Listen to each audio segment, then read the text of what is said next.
How to remove the Skoda Roomster door panel. Where the door pull handle is, this cover with a little tool, you'll need to gently pull this cover off. It's only held on by clips.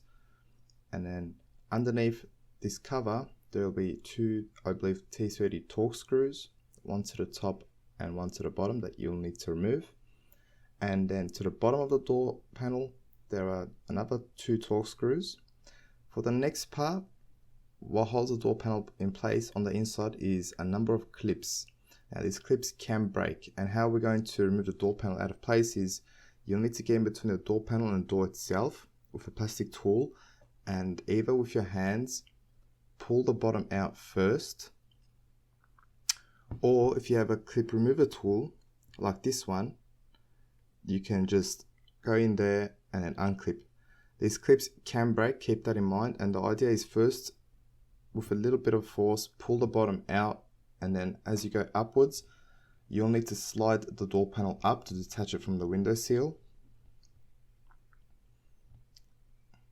And then you can pull it out of place upwards, and then you'll need to detach the door open handle cable, just exactly how you see in the video, and then also unplug the window switch.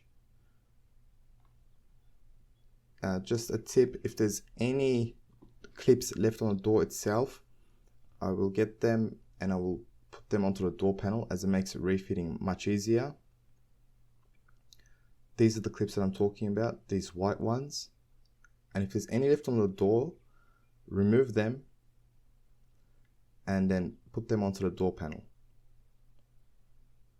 And even with a tool like this, they can still break, so keep that in mind. And this is how you remove the Skoda Roomster door panel.